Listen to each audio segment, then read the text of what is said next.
we have Lieutenant Mike Betzler. He comes to us with 35 years of law enforcement experience. He was also the Director of Security for the Los Angeles Dodgers. And he is currently the Lieutenant Chief at Saddleback College. Please welcome Lieutenant Mike Betzler. Thank you, Fazia. I appreciate the confidence that you have in me, you and Imran, to put me up here on the same stage with people like Joe and Catherine and Scott after me. I'm very flattered. But I do want to share a few thoughts with you today, and I'm grateful to have the opportunity. I want to make sure I'm respectful of your time here. I do come from Saddleback College, a pretty large college here in South Orange County in the city of Mission Viejo. That's our new stadium right there. I put the slide up here not to point out that I once was a younger man. I did have a full head of black hair, but I did way back when. Those are my two older kids right there. That's my son Cody and my daughter Carly, who's holding onto my arm. She's probably about 5 right there. And I ask you to just take a quick moment, take a look at Carly, and I'll come back to her in a few minutes. Like Fazia said, I do have a little bit of background and experience. But at this time in my career, if you had told me I was going to come up here today and talk to you about access control, I probably would have said you're crazy. I never dreamt that I would do this, but I think it's a very important issue, what we're going to talk about today and the trend in the United States of active shooters. And in my particular case, the one I'm most concerned about is active shooters in educational environments. Some of the things I want to give you today is today's threat. We don't have to go very far back in the media to believe it was March of this year to Covenant in Nashville, Tennessee to see an active shooter in an educational environment. Going to talk about access control as part of a comprehensive plan. If you get a chance to read Catherine's book, I highly encourage you to read that thing. I think she does a very good job of outlining that don't get too caught up on focusing on one element of active shooter and whether it's prevention or whether it's mitigation or what you're going to do on game day, but really look at a comprehensive plan that touches on all those things. And when I talk about access control today, I'm going to kind of drill down on it a little bit, but I want to emphasize that really access control is only a small part of our entire plan at Saddleback College. We have our own police department. All of our officers carry M4s. We carry level 3 body armor. We do have a very comprehensive response plan if we had an active shooter there. We do have video cameras, and I purposely don't talk about video cameras when I talk about these things because my experience and my studies in active shooters, particularly in educational environments, video is a great tool. It's great at forensics, but it's very difficult to leverage that if we had an active shooter. I got to be honest with you, I have a very small police department. I have one police dispatcher who's also responsible for taking calls, and she would not be able to leverage video cameras to our benefit on game day. So I'm not going to talk about those things, although I think it's a very good tool and we've used it to much success at our campus. I want to talk about safety versus security, and I love the title. They talked about security and safety, but they're two different things. And what I want to talk to you today about is a little bit more about the safety element of access control versus the security element. And the way we broke that down at Saddleback College is we said safety is really about protecting people. Security is more about protecting the facility and what's inside the facility, the actual property. And last but not least, I'll kind of drill down on access control. Why we're here, there it is, Covenant. 2023, the Covenant incident in Nashville, Tennessee. We don't have to go very far back to find this headline.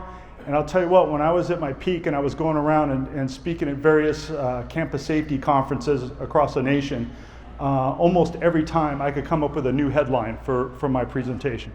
So these things are happening with great frequency. Like Catherine pointed out, I believe it's on the increase still. I believe we're going to see more. We did see a little bit of a lull during the COVID crisis. I got to be honest with you, our campus was closed for almost 2 years. Whether we were a target of something like that during that time period, one of the reasons that it wouldn't have made a good place to do an active shooter is there was nobody there but the police department. So what does today's threat look like? Like the original slide said, and like Fazia pointed out, I did 30 years with the Orange County Sheriff's Department. I've done another 8 years in higher education law enforcement. And I gotta tell you, my experience at the Orange County Sheriff's Department, I worked career criminals, I worked gangs, I worked narcotics. I worked in our jails for a number of years, and I saw a lot of criminals, and I saw a lot of scary people. And I gotta be honest with you, most of these people, as they look here, I'd walk right past them on our campus and probably say good morning to them. But as we all know, and you probably recognize most of these people, they look a little different sometimes on game day. And they don't always come with warning tags. And certainly there's some things to pick up out there, but I gotta tell you, they don't always stand out to us the way they should or we would like them to on game day. Columbine up there on the top left, Virginia Tech on the middle top, that Sandy Hook on the right, Parkland on the bottom left, Oxford on the left middle, right middle you have Uvalde, and bottom right you have Covenant School in Nashville, Tennessee. These things are all too real and really do happen on our campuses. Catherine did a good point, and I'm really kind of honored to be able to meet her and talk to her, because I'll tell you what, these studies that the FBI puts out, and even if you don't read her book, these things are well worthwhile to go look at these studies here and see the trends in active shooters and this information that the FBI puts out. And I didn't just put this out because Catherine was in the audience, but we look at these things every year and we look at the trends. And when I talk about, anybody asks me to talk about active shooters or access control and how it relates to that, I always go to the latest study here. And I'll tell you what, the numbers might look a little steady. You might see some increases in some place else and some decreases in other areas. But some things I see up here that kind of disturb me a little bit is the total number of wounded going up, the number of people that are wearing body armor, and the numbers that are committing suicide, and the numbers that are killed by law enforcement. If you look at some of these shooters now, whether they plan to make it out at the end of the day or not, they're wearing body armor and they plan on being active for longer than the original ones. Although you could look at Columbine, which is really the watershed moment on active shooters, I believe, in the United States. There were some other ones that happened before that, and I'll talk about those in a little bit. But people are now becoming more sophisticated. Social media is out there. It doesn't take a lot of research, and I'm glad Catherine pointed this thing out. These people are taking time to prepare, and part of that preparation is they're looking on social media, they're looking on the internet, and they're finding additional information about what made other people successful, what they did, and they're studying people that came before them. Mass murders and active shooters in education. I kind of put both definitions up there, and it's a little bit broad. But I wanted to point out that, you know, the Bath School incident happened in 1927. That's 45 killed at a school in the United States in 1927. And then fast forward to the University of Texas, 1966, Cal State Fullerton, right here in Orange County. A lot of people don't know about this incident, but we did have one here in California, or in Orange County, 1976. And then there's the watershed moment of Columbine High School. And then you see a steady trend after that. So I don't think this one's going to go away anytime soon. I pray that we're gaining ground on this thing. I pray that we've seen the peak on it, but I'm not prepared to declare victory yet. I think it demands our attention and our efforts to deal with these things. Why is access control important? And I'm going to talk about 4 heroes here. I purposely didn't want to talk about the gunmen themselves, but these 4 people here really kind of stand out to me as heroes. These people aren't former military. They're not police trained. But on game day, they did some pretty heroic things. On the top left there is Victoria Lee Soto, and I believe Catherine talks about her in her book. She was at Sandy Hook Elementary, a first grade teacher. She was shot and killed, credited with attempting to hide her first grade students from the gunman when she was killed. Liviu Librescu up there at Virginia Tech, he was shot and killed, and he's credited with holding the door closed to his lecture hall, allowing all but one of his students enough time to escape through the windows.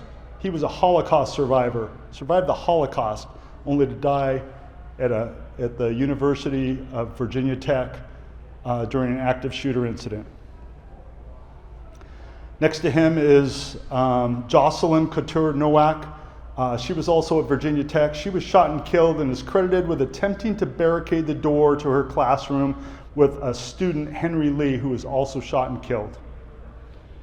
And on the far right up there is Anthony Borges. He was at Marjorie Stoneman High School. He was 15 years old at the time. He was shot 5 times while holding the door closed and was credited with saving the lives of as many as 20 fellow students in the classroom. I've also heard another speaker talk, and I'm guessing Catherine is probably aware of her. She may have made reference to her. A young lady by the name of Lisa Hamp, who was at Virginia Tech. Her and fellow students barricaded the door to their classroom while the gunman fired over the top of them and tried to gain entrance into the classroom.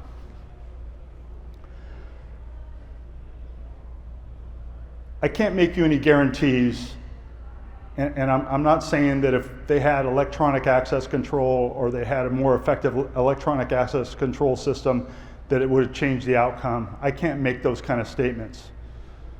But I just ask you to consider if they had had the ability to simply push a button and lock the door and lock out every other access control card except for law enforcement and lock out all other keys on the campus, and they were able to move away from the door or escape themselves, would that have been better?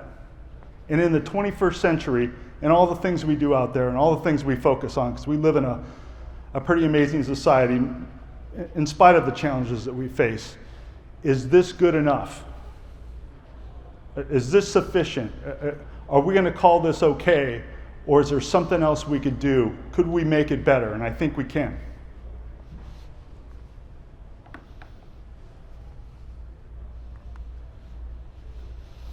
Access control. And I don't get paid for doing this. I do it for free because I think it's important. I did get a free lunch out of it today, thank you very much. I didn't travel very far. I drove up here in about 25 minutes from Mission Viejo.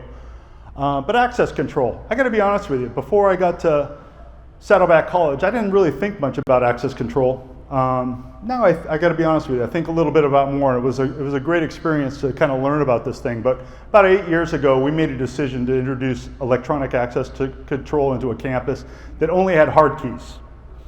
And all the challenges, if any of you work in an educational environment or work in a hard key environment, all the challenges that go along with that. And I had a little bit of experience at the Dodgers organization with both, along with the Sheriff's Department. But there's a lot of challenges that go along with this. And I got introduced at the ground floor of electronic access control and what it could mean from a safety perspective, not just security. This particular slide here, if you look at the bottom center, and you can't read the small print, but that was Cal State Long Beach during a lockdown a couple years back. And I love what they did here, is they stacked up chairs at a door, which I can only presume they couldn't lock from the inside, or they had no ability to lock it. So they had to stack up chairs in absence of anything else, and I'm not criticizing them. Quite frankly, I'm applauding them, but in the 21st century, hopefully we could do a little better than that. And when we look at mechanical devices, I'll tell you that lock block item up there, and hopefully I'm not violating any trade secrets on this thing, but that lock block, that was actually on my stepdaughter's door at her middle school. I took a picture of it several years ago. Pretty cool technology, quite frankly, for as cheap as it is and what it does, but there's limitations to it too. And then I put this other thing over here on the far right. I'm sure many of you can guess if you don't already know what it is. It's a device that slips over an automatic door closer that would secure a door from the inside and presumably prevent somebody from opening it from the outside, which could also stop law enforcement from opening it and could also inhibit your ability to evacuate the building should that become necessary or the threat appears behind you. Those are my concerns about it. I'm not here to criticize anybody's technology, but that's something that I would be concerned about.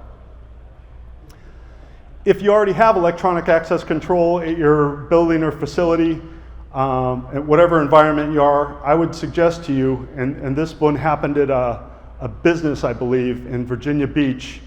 I don't think this business was open to the public. I ask you, if you think you have access control and you think you've arrived, I would just ask you to consider all the potential downsides and all potential scenarios with regards to access control, because it is a double-edged sword. There is another side to access control. Here's the headlines from 2019. Virginia Beach, locked electronic doors slowed police response in Virginia Beach mass shooting. I love access control. I think it's a great technology. I think it provides a lot of safety to our campus, but we have to think about the downsides to these things. And when we developed our standards for access control on our campus, one of the things that we said to ourselves is it couldn't interfere with egress, people's ability to get out of the building, and it could not slow down first responders any more than they were already slowed down. And quite frankly, we wanted it to be able to speed up their response and give them additional access. And I believe we've done that. I put the term Saddleback College model up there. I'm not trying to hold us up as anything other than one way to do it, what we've done. I'm sure there's other campuses out there that do a better job than us, that have more funded, better funded than us, have a better perspective than us, but these are just some of the things that we thought of, that we incorporated into our thing, that we thought were important, and what we wanted to do on our campus. And I believe that this applies not only to higher education, K through 12, but other areas, that, whether it's business, government buildings. I've actually talked to people at the Orange County Sheriff's Department about putting these in some of the county buildings and whatnot. But these are some of the things that we came up with that we wanted to see on our system. First and foremost, we wanted to look at it from the perspective of it was a safety system, not a security system.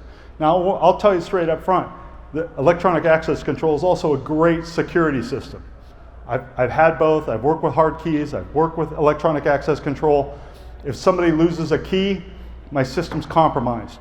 I've got two choices. I can accept the compromise, or I could rekey the door, the building, depending on the level of key it is.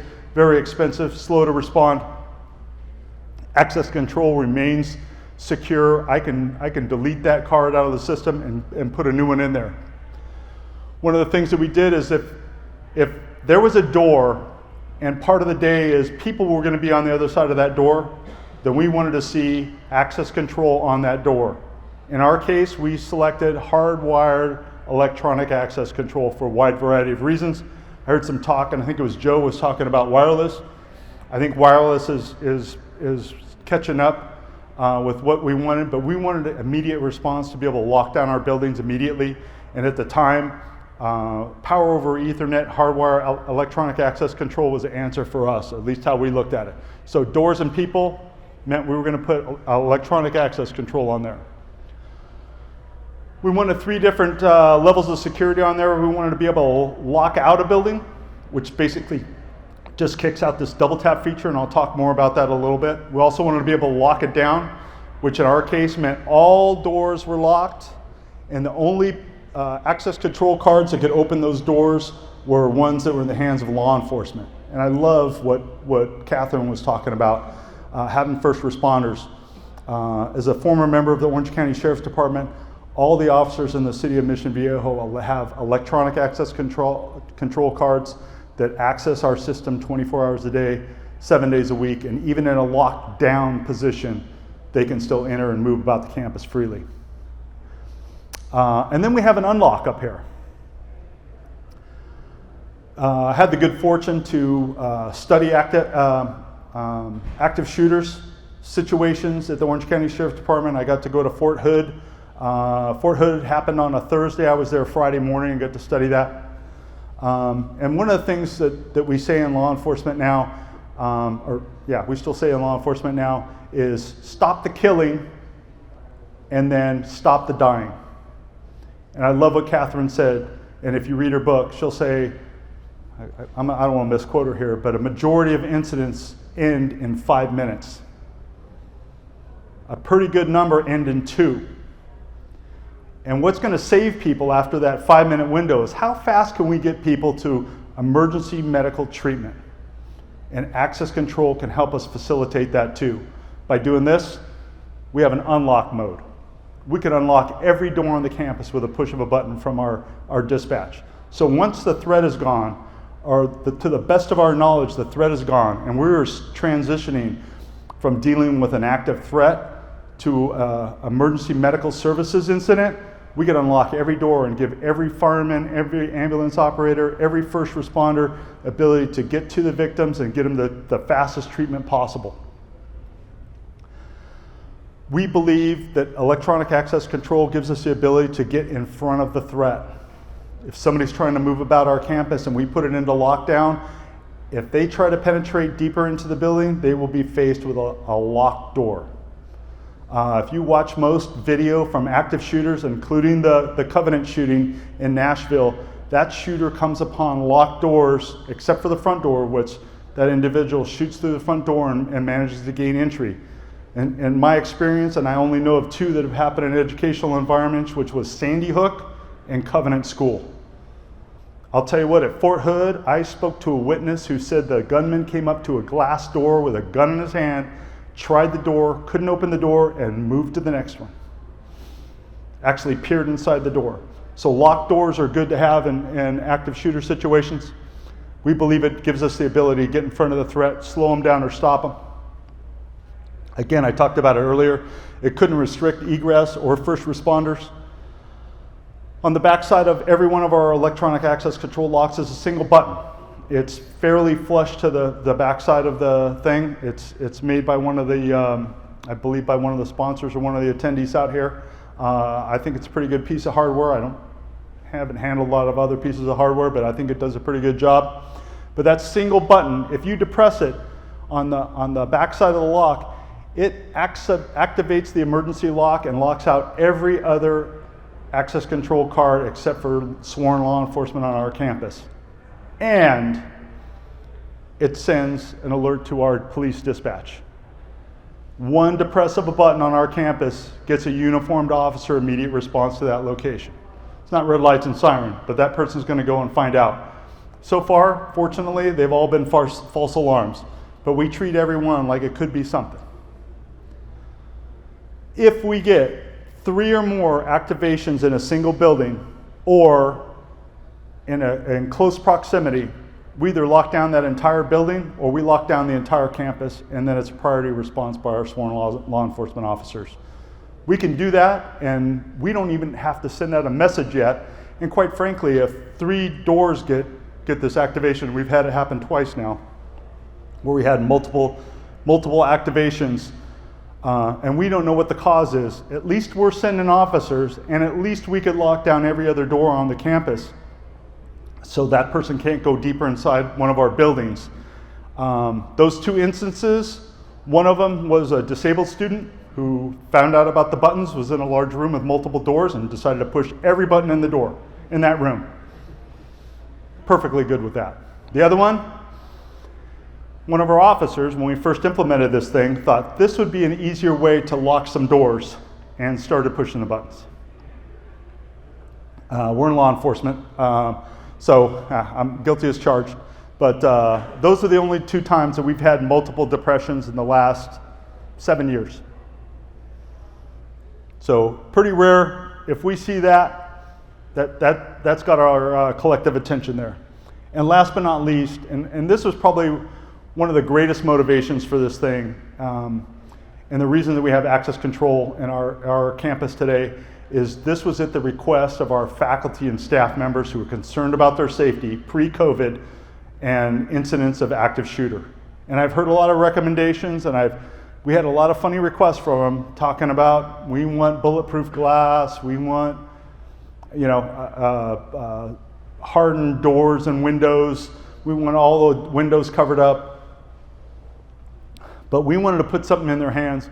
And when this thing came up, we talked to faculty and staff, and we got their input on this thing, and they were very happy to see this thing coming out to our campus. Now, in implementation, that presents some other things, and I could talk more if I have enough time, but really, this made them feel a lot safer in their work environment, where with a push of a button, they could do that. And alongside that, we go out and do training campus-wide, and then we tell every manager there, we are happy to come to your individual division or department and to provide individual training inside your work environment to help you understand how you can leverage this thing on game day. Some secondary things up here. Does not play in the hands of a threat. I'll tell you, if you've studied Virginia Tech shooting and Cho, part of his tactics that day were to bring chains with him and chain the emergency doors shut to Norris Hall before he began his shooting there, to prevent people from either leaving or first responders from getting in. This electronic access control system and the panic bars that we use does not lend itself very well to securing it this way. We do not issue hard keys at our campus, and those of you that work at a business environment or a campus or a hospital where you dish out hard keys, hard keys are kind of hard to come by, they take a little while to manufacture, and you don't always get them back when the employees leave. And then you're left with an issue. And how do you deal with that? Electronic access control, I just take and take that $6 card, pull it out of the system, and my system's secure again like it was on day one. Like I said before, it still provides an excellent security system. This toggle open and double tap feature, I'm not even sure what the correct terminology is from the hardware or software providers is. We call it double tap. It's merely a mechanism with your access control card. You could shift the door from a lock position to an unlock position. But like I said before, in that lockout or lockdown position, that kicks that out. So lock out, it just kicks it out. Lock down, locks that door. Only law enforcement can open it after that. Good thing about this is it's scalable over time, and when I talk more about this to higher education officials, I say it's scalable over time, but make sure you're thoughtful about how you roll this thing out. And I love that Catherine's a statistics person, but one of the statistics that we read on this thing in in educational environments, active shooters most of the time begin their shooting on the interior of a building someplace. They initiate it somewhere on the interior. So I've heard other people say, well, could I just put it on the perimeter of my building, just on the exterior doors? And I caution people, that may or may not be your best option. And it depends. And I know that this audience here represents a lot of different perspectives and businesses and work environments.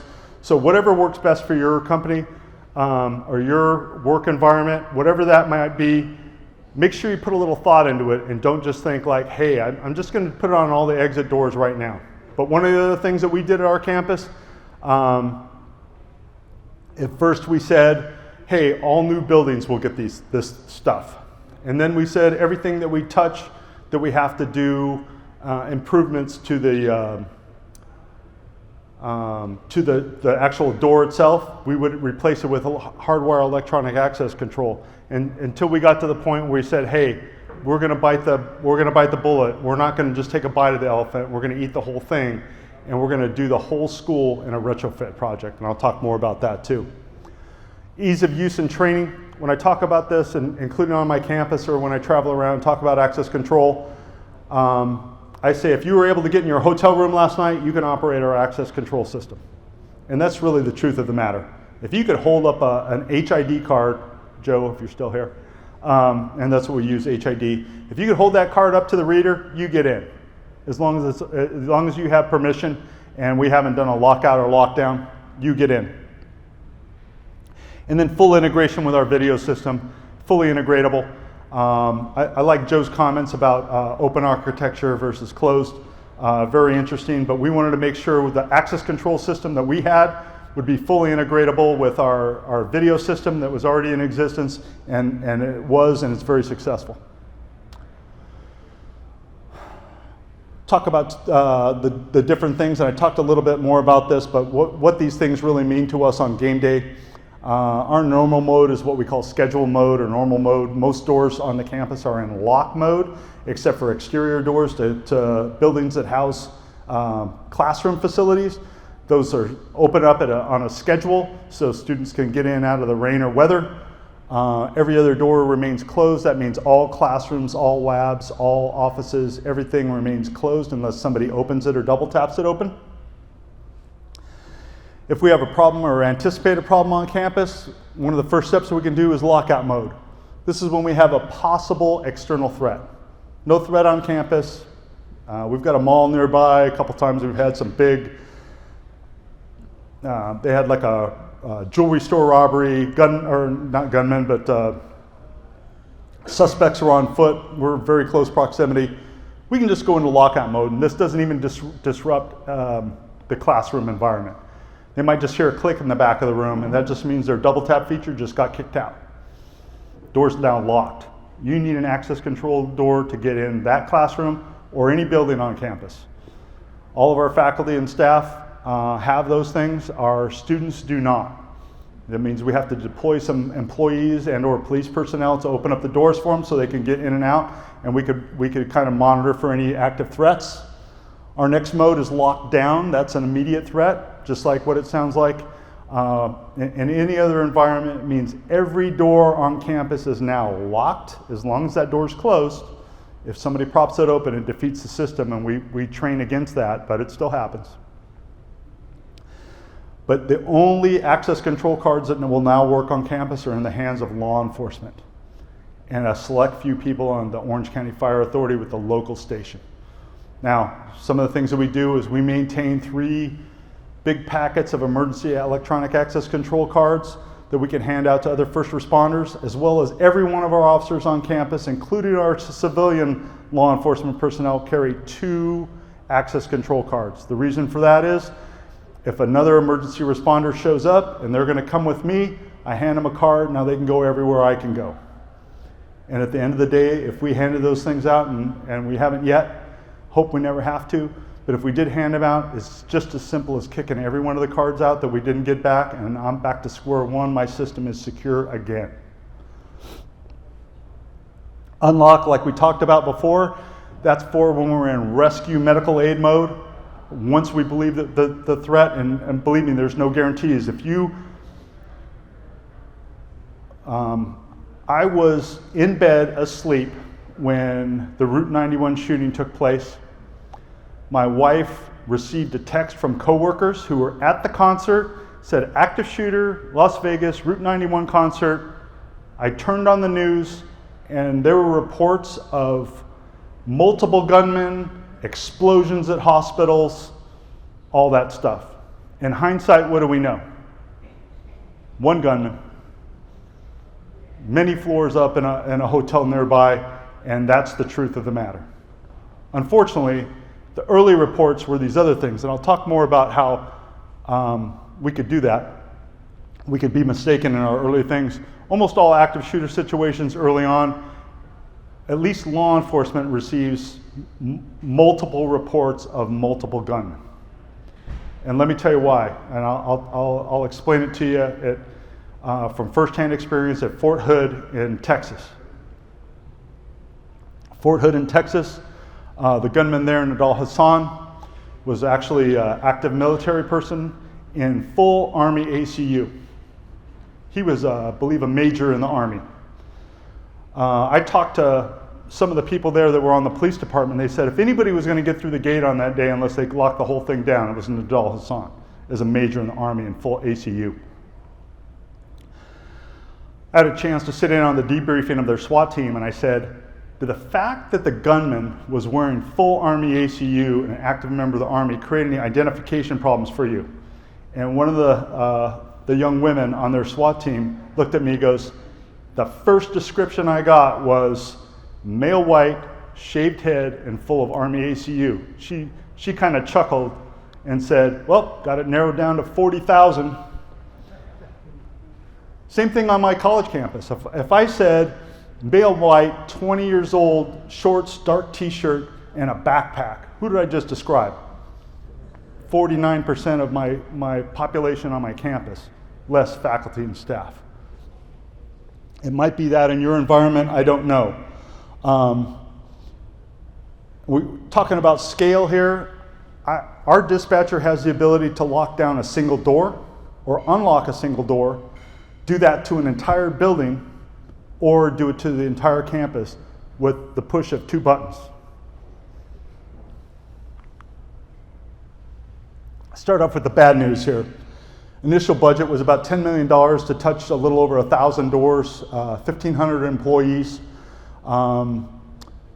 That $10 million, at one point we were projecting to about $7 million. We were going to come in $3 million under budget and on time. And then we found out, as we progressed, every door we touched, we had to bring that door up to speed with ADA compliance, and a campus that was originally constructed in the 1950s. So back up to $10 million. This project was finished on time. Average cost to retrofit one of the doors at our campus was estimated to be around $3,485. I would imagine it's a little more expensive today. I don't know how much more, but I imagine it is a little more expensive. But here's the good news. New construction, for $1,600 to $1,800 per door for electronic access control hardware over traditional hardware, those are the costs. And I talked to our construction manager, got some statistics from him on this thing. He said average cost would likely account for approximately 2 to 3% of the total cost of a new construction project on our campus. Now, what he also told me is new construction spends over 10% of that to meet fire code in an educational environment, and another over 10% to meet ADA standards. And believe me, I am not up here saying by any stretch of the imagination that we should take money away from fire safety. And we have a great record, to Catherine's point. We haven't lost anybody since the 50s in a K through 12. Let's keep it that way. ADA, for people who have mobility, legitimate mobility issues, God bless them. I want them to be able to get around our campus as much as anybody else does. But it's 2 to 3% of the construction cost for a new building, and we're doing new construction there all the time. We're tearing stuff down and putting up new stuff. I gotta believe we could do that. And I sit in on these construction meetings specifically to talk about electronic access control and video. And I'm telling you, anybody who's ever sat down in a construction meeting and listened to somebody talk about aesthetics or green initiatives, and I'm not saying those things are bad, they're great. I don't want to work in a prison either anymore. I'd like it to look nice too. But could we balance this with the need to provide safety for our students or your employees or customers or the people you serve in your environments? Is that cheap enough for you? But you'd have to get your head around it ahead of time. But I believe the days come, the times come. To Catherine, if you read Catherine's book, I think she does a great job of capturing and being comprehensive about what's going on out there. Because, like she said, it's not fires killing our kids anymore, it's violence on our campus.